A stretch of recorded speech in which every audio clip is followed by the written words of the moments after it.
Guys, the theme of this second challenge is clarity. Now, what clarity is it is a true perspective on life. If you ask the question, why are we reading Pilgrim's Progress? The answer is because it enables us to see more accurately our everyday experience than we could see otherwise. Now, guys, if you hear the rain and the thunder, yeah, welcome to Louisiana.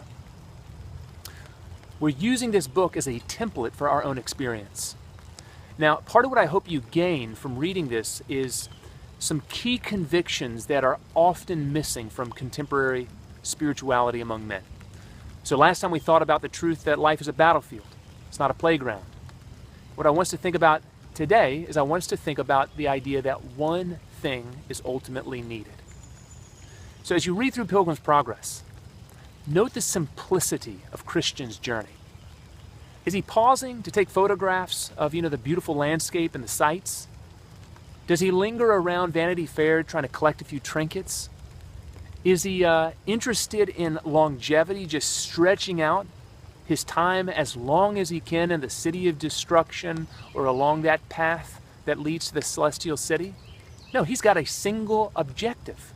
He wants to arrive at his destination. Now, guys, contrast the simplicity of that itinerary of Christian with the complexity of your life. How many things do you feel pressured to do?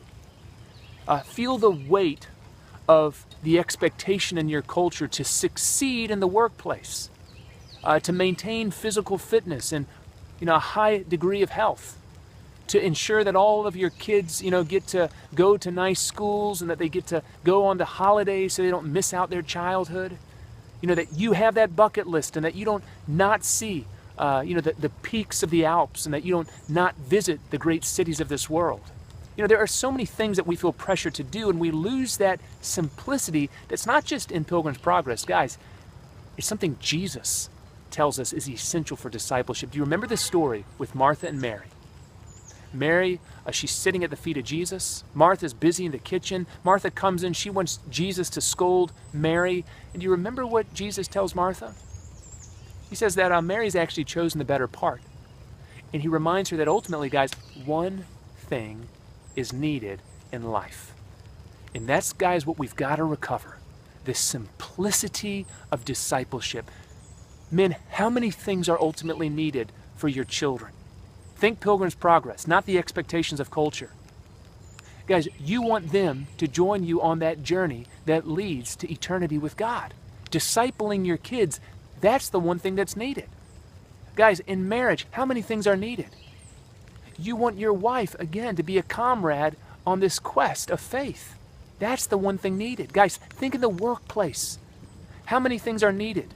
Do you need a high degree of success? Do you need a big salary? No. What you need is enough money to be able to be a pilgrim.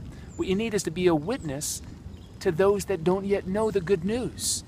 You could go through circle and circle and circle of life. And in all those areas of responsibility, what you will find is ultimately, guys, there is one thing that is needed. Let me encourage you, as men, to have the courage to simplify.